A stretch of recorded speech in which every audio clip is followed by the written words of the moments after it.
for you and me. I'm very honored to have you here, and it's such a privilege to know a person who's obviously had a great career in the NHL, especially you're beloved in Calgary, and you have been through a lot of trials and tribulations for sure. Again, it's an honor to meet you and be able to talk with you, and very happy to know that you're a very good motivational speaker up there. And again, it's just like a starstruck type of thing, seeing you throughout your career from when I was a kid watching it in the early 90s to now. Awesome. So just wanted to know like how everything's going on with you and how your organization works through helping with people that have dealt with kind of what you have. And especially for me, that I have like with mental health issues myself, and knowing that like, you know, it's not just a normal schmuck like me, it's more like it's everywhere. So I just wanted to know a little bit more about your foundation and your help you're doing for others. Right. Well, in 2009, when I wrote my book, Playing with Fire, you know, I really had no idea what I was getting myself into, other than the fact that I was sick and tired of being sick and tired. And, you know, I hadn't really told my story yet. And, you know, there's a saying in 12-step that you're only as sick as your secrets. And, you know, I was carrying around a secret for a long time, and I was sick physically, spiritually, and emotionally. And so I went out on this book tour and basically found out that not only was I not the only one who had been sexually abused, but the magnitude of which you know, sexual abuse is rampant in our world, you know, really blew me away. And then, you know, just going out on the speaking tour and, you know, realizing that trauma, you know, mental health and addiction sort of all live in the same house. And then, you know, just learning, you know, as I went along, and then, you know, realized that, you know, the biggest epidemic on the planet isn't COVID-19. It's actually trauma, mental health, and addiction. And then, you know, being a person who could help people through telling my own story, and, you know, then in turn empower other people to do the same thing that I did. And, you know, the rest is sort of history. But, you know, after the book tour, realizing how many people had suffered from sexual abuse, I wanted to do something big and to bring awareness to the subject. And especially for men, you know, there really isn't a safe space for men to sort of come out and talk about their sexual abuse. And, you know, the stats say that there are more girls than boys that are sexually abused. Well, you know, being around this subject now for almost 11 years, you know, it's equal. You know, just as many boys get abused as women. And so I went on this walk, and I walked 400 kilometers to raise awareness, about 250 miles for you American guys down there. Oh, thank you. And you know, it was incredible. And so we had a bunch of because we arrived on the front steps of you know, Parliament in Canada. So that's like, you know, walking to the White House in the US. And that's Ottawa, correct? Yeah, Ottawa. Okay, yeah. And the day we arrived in Ottawa, we had a bunch of sister walks all over the country. And we actually had one here in my hometown of Calgary. And a girl who had never told her story, volunteered to coordinate the walk here in Calgary. And she told her story at this walk for the very first time in her life, and then wrote this incredible blog about her experience telling her story for the first time. And after I read it, I was like, man, I got to meet this girl. And so we met for coffee, and from that coffee came our foundation, the Breaking Free Foundation. And basically what we do is we support all trauma survivors. So, you know, anybody who experienced anything traumatic in their life, you know, we support them. And we run basically two programs. One is a therapy grant program, because most people can't afford professional help, you know, and so you can write to us for a therapy grant, and then once you're approved, then we set you up with a trauma-informed therapist for 6 sessions. And then after the 6, if you need more, you can reapply and we'll pay for more. But our most effective program, and I think the most effective kind of therapy on the planet and the cheapest, is group therapy. And so twice a month, we invite anybody and everybody who wants to come to talk about trauma, mental health, and addiction. And we co-facilitate a conversation around that. And through this program, we've actually saved, I think, 10 people from killing themselves. And what's happened is these 10 people are now helpers and healers, you know, and that program costs us $0 to put out there. So, you know, this stuff isn't rocket science. I believe it's all about relationship. And, you know, the more people who've had the same experience as you, the more people like that, those are the people you want to hang around with. Those are the people who are going to help you heal from whatever it is you need to heal from. And I totally agree with you, just because me, myself, having mental health issues and being in a 10-day inpatient program was a very tough and very scary experience. But in the long run, it was helping me from dealing with my own demons and trying to work with different medicines. And, you know, it's a tough process, and it does help in a way. Like it's a scary thing to remember and think about. And sometimes you're somewhere and you think about it again. But when you say me coming out like 2 years ago, I was in a bad mental health phase and was scared of everything. But coming out of it, you know, is very humbling. Like 2 years, like I made it. And, you know, I have a daughter and a wife, and that's the therapy for me, is my daughter, you know, honestly. Yeah. And like you said, COVID's not just the main problem in this world. It's mental health. It's really an underground type of thing that nobody really understands. They don't know. They think it's just some people are going into a mental hospital, jumping over all over the place. But in actuality, it's people that, you know, when I was in there, I saw people that just didn't sleep. They couldn't sleep. And then I saw the younger people that were addicted to pot, and then like myself, just mental health issues. But when you get through that 10 days, it's like you have to recover again, going back into life. And that's the thing. Like, that's why I was like, I need to talk to Theo Fleury, because I talked with your book, and just, I was like, just shocked that, like, you know, you had to go through something like that. And, you know,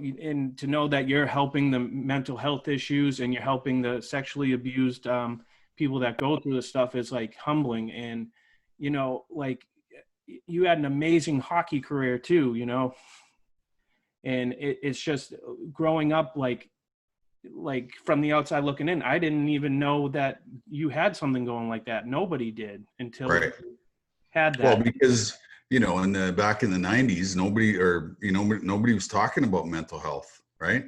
No. You know, and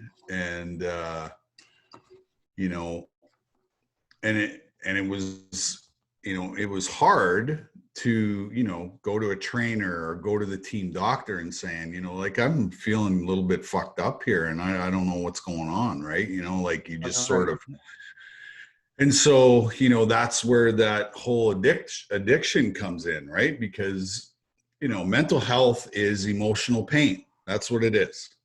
Okay. Yeah. And when we're in pain, right, we usually, physical pain, we go see a general practitioner or a specialist or whatever. And, they either give us pain pills or they do surgery or whatever it is. But with emotional pain, what do? Right.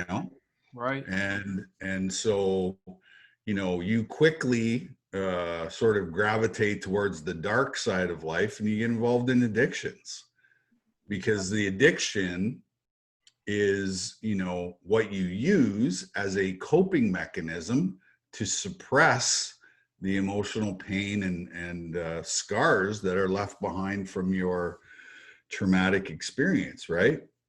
And like, I hate the word addiction because it has so much shame attached to it, right? Because the common line, by normies who don't, drink and do drugs and everything is like, like, just stop drinking. Well, I wish I could. Yeah, no shit. It's not that easy, because they don't fully understand, what, so I call it, instead of addiction, I call it emotional pain management is what it's called. Right? Right. Because that's what we're doing. We're not trying to be fuck ups. We're not trying to, we are managing our emotional pain through the use of, whatever formula that is. Right? And you can tell a lot, by what people use to, suppress this, this pain. If people are smoking pot, you can probably diagnose them, or if they're using cocaine and, more speed stuff, right? You can tell a lot by that. But all it is, it's about going out and acquiring tools so that you can live your life one day at a time. Exactly. And to try to live in the present as much as possible, right? They say if you think about the past, that's depression. If you think about the future, that's anxiety. And so if you try to live in the moment and live in the present, then you don't have to think about the past. You don't have to think about the future. You can just enjoy, what's happening right now. Right. Right. And that's not an easy task. It's not an easy task. Nope, not at all. And so, I've spent the last, 16 years ago, I had a fully loaded pistol in my mouth ready to end my life. Not because I wanted to die, but because I was exhausted from living in emotional pain for the majority of my life. Right. Right. And it wasn't really until I took a look at all the trauma that I started to get better, and I started to talk about it, and I started to share, and that alone was an incredible release on my nervous system, right? Because when you suppress those memories and you suppress those secrets, like, it causes you a lot of stress, Right. And not only are you emotionally sick, but it also makes you physically sick as well, because that it does. It gets stored in the body, it gets stored in your cells, and it causes you all kinds of problems. Oh yeah, I know from experience, you're so mentally drained that you're just waiting to just go to bed. Really, you're up all day and you're in the dark or wherever. It's not a game really. And then, like, you put the smile on. And really, when I was going through my stuff, it was more along the lines of the only thing I could actually do was drive. That's all I Right. could do. Right. That's just like, I wasn't even thinking about it. I got to go here and I got to come back. Yeah. Like with the therapy wise and stuff, and then I was trying group stuff in different places, and it worked, but it was upsetting me because some of those workshops were not for what my mental health issues were. Right. Right. There's Yeah. different ones, like you Yeah. said, Absolutely. Yeah. like depression and self-cutting and different Yeah. types of drugs. And then when I'm in a drug program and I have depression issues, it's not going to Right. coincide with me. So Right. like Right. sometimes it's hard to find, but Yeah. if you be patient, you'll find it. It's Yeah. just We hard call it, you got to find your tribe, to find your track. Yeah. right? Like you got to Yeah. find people that, that you can relate to, right? Right. And, once you find that group, then, but like you said, it's not easy, to find that group. So, Right. but slowly but surely, podcasts like this, are going to help somebody, and Exactly. ultimately, what I realized was those of us who have trauma, those of us who suffer from mental illness, guess what? We're the healers on the planet.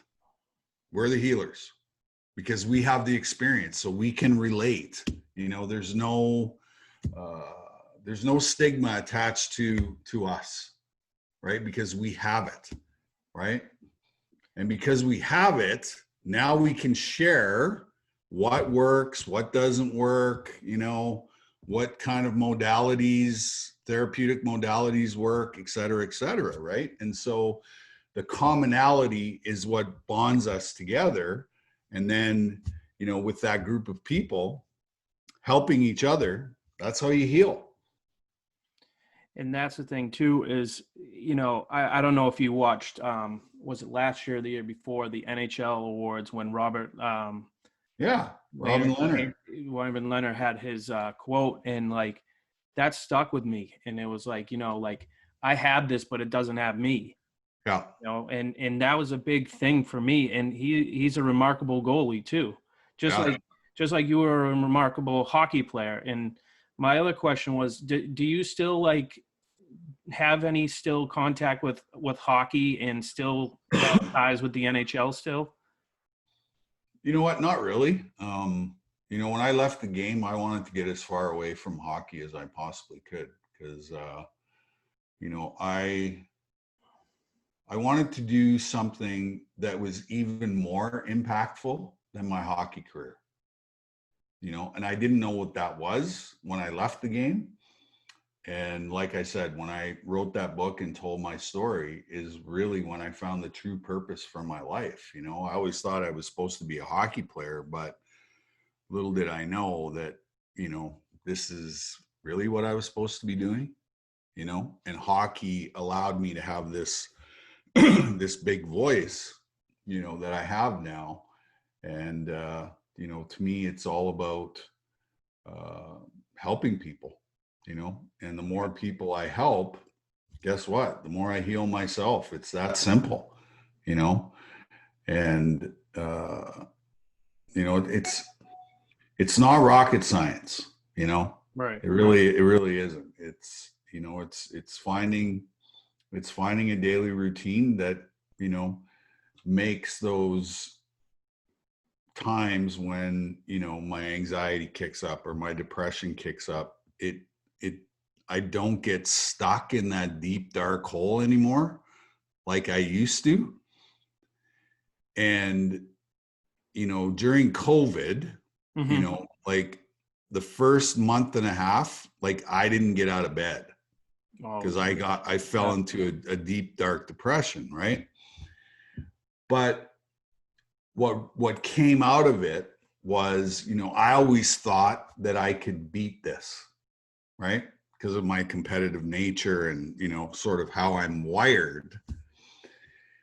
And what happened was, I think for the first time in my life, I accepted that I have depression. I accepted that I have anxiety. And it wasn't about beating this. It was about manageability. That's the And biggest you part know of it what? for sure. And since I went through that, I haven't had a bout of depression. I haven't had uh, a panic attack in a very, very, very long time. And I really believe that it was because I finally, for the first time in my life, accepted the fact that I have a mental illness. And that's great. That's great to hear from you. And for me, it took me a long time too. But for me, like you said, podcasting is a whole new game for everybody. I'm not just about one sport. I'm not about different stuff like that. It's more for me that like I can express myself, and then like that helps me with my anxiety and depression. It's Yeah. like it's like when you felt that you were helping people out. That's amazing to me.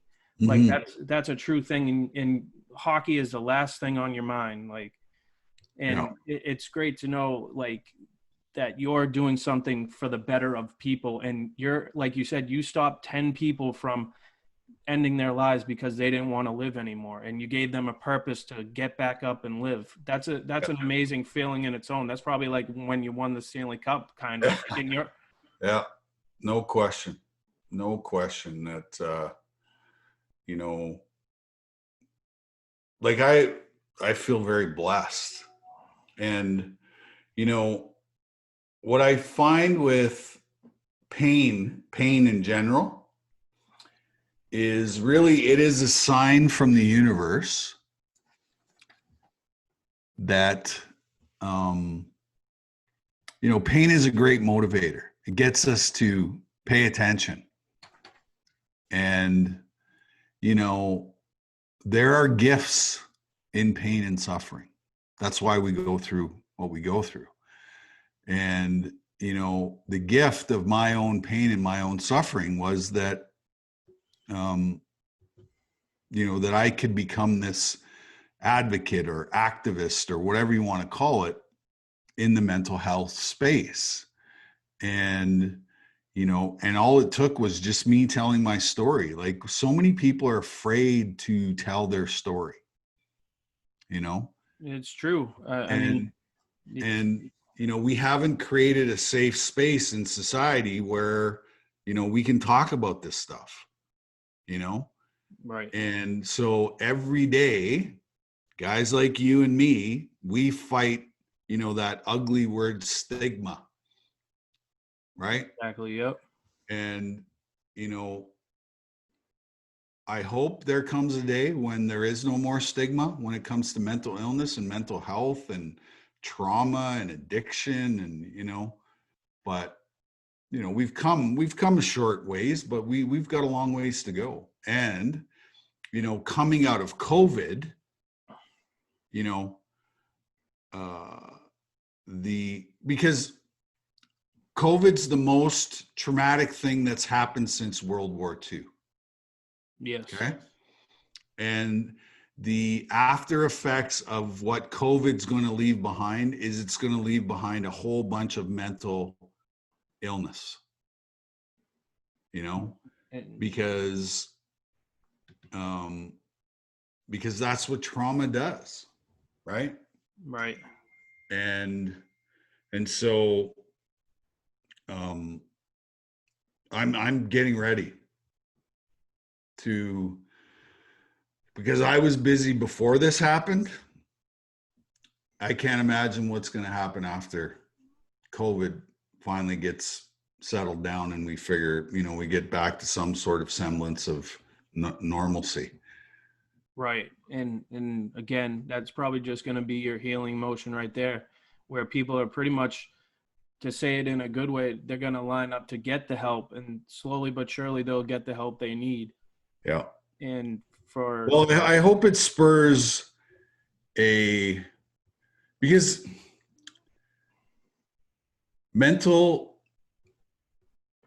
like, there is no, like, we haven't, there isn't enough places where people can go and get the help that they need, right? it's Like exactly you right. said, you really had to search high and low to find a safe space to deal with your, your illness, Oh, you multiple know? places. Yeah. Some of And them totally wrong and some of them right. But yeah. the settings Yeah. were And just it's, scary in their own. And I was like, I can't go that way. yeah. Yeah. So, yeah, it's a very hard process, but if you have the right support system, fucking take it. Yeah. Definitely take it. Don't take any of that for granted because they'll help you. Yeah. It helped me to get back to my family life. It helped me to get to this point. And, like I was reading about the COVID-19 stuff, and it was an article saying, what is COVID-19 doing to the mental health um, world out there? And I can't even imagine people going through this right now, dealing with going inpatient or going through it on their own by themselves. I can't even imagine. Yeah. Yeah. I know. And, and then, when people lose hope, that's when they kill themselves. Right. Right. And so, being one of those people who can provide hope that you can, right, get through this, and you can, have some sort of semblance of peace, joy, happiness, love, all those things.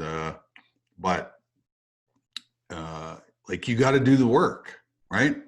Right. A lot of people don't want to do the work, and They so don't. they struggle, right? But if you do the work, there's nothing you can't overcome. And that's true. When you push yourself, like if other people push you and stuff like that, if you're gonna stay in a dark room all day, that's where you're gonna do, and you're gonna loathe in your thoughts all day Yeah. long. And Yeah. that present and future, I meant the past and future, is gonna just Yeah. collide with you, and you're just gonna get into a worser depression or anxiety. But Yeah. Well, it eats your lunch, man. definitely does. And I always tell people the best thing you can do when you're depressed or anxious is move. Right. Like, Exactly. Yep. move, go Yep. for a walk, get on your bike, go for a ride. You like to drive. I like to drive, so, whatever it is, but you got to move. Like, you got to move. Right, working and hanging out with my daughter is the perfect Yeah. thing. That girl can run that many miles like you do. Yeah. Um, So, so my last thing for you, I know it's a hockey question I wanted to ask you. Um, yeah. so when you won your first Stanley Cup in 1989, and I'm so glad you did against the Montreal Canadiens because I'm from Boston and I'm a I Bruins know. fan. So my thing is, like, what was that feeling? And then in game 6, when you literally slid all the way down the ice like you were playing curling, you were the ball or the rock, I should say. Yeah. I think first and foremost, as a kid, you dream about playing in the NHL. And then once you get to the NHL, then you dream about winning Stanley Cups. And so, I did both things in the same year. So, Oh, that's amazing. and, but, I couldn't have been part of a better organization. I was just kind of that piece in the puzzle that they were sort of looking for. And, the expectations for me weren't, really high. I was brought in to provide energy and to provide a spark. And, I was the fourth line centerman on that team. And so, my role was pretty basic and pretty easy. Right. So, Right. But, if you look at that team and the amount of quality people that were on that team was, there's very few teams that have the quality of people that we had that year. And so, from the superstars to the role players, like, we enjoyed each other. We enjoyed playing together, and it just all came together. And what's interesting was, at the time, I didn't really appreciate what we had accomplished, but 30 odd years later, I definitely appreciate, what that experience meant, and how important that was. Well, I'm sure number 14 is absolutely admired all over Calgary for sure. Saddle Dome might as well be yours too. Well, it was a lot of fun, and I was very blessed to have the career that I had. But like I said earlier, more importantly is I would trade my Stanley Cup and my gold medal and everything else to do the work that I do today. And saving somebody's life is you know one of the most incredible things that I've ever experienced in my life. And, I will continue to do that for, until they stick me in the ground. Hmm. Well, Theo, I am truly honored to be talking to you about what you've been through and a little bit of your hockey career. But I feel like it turned into a great conversation about, dealing with my mental health and feeling like somebody besides me, like I said earlier, has been dealing with something like this, especially a person like yourself. And again, I'm honored to have talked to you. I really respect you, and I just hope you help out as many people as you can. And thank you for letting me try to, give out my story, which I've told a couple of people, but thank you for telling your story as well. And I wish you nothing but the best, brother. And keep hopefully Calgary beats who are they playing? Edmonton? Winnipeg. Winnipeg, yeah. Yeah. Yeah. So Who are the Bees playing? we're in the round robin because we're so good. Oh, you get a bye. Yeah, so we play Philly, the Capitals, and the Lightning. Oh, wow. Okay, there you go. Yeah. So Awesome. well, Cool. you guys good luck, and thank you again, Theo, and My pleasure, man. hopefully I'll be able to talk to you again. Yeah, anytime. Appreciate it. All right, thank you. And tell Dawn thank you as well. I will, for sure. All right, thanks. I'll see you later, Theo. You take care of yourself, man. I will. Thank you. Okay, bye. All right, bye.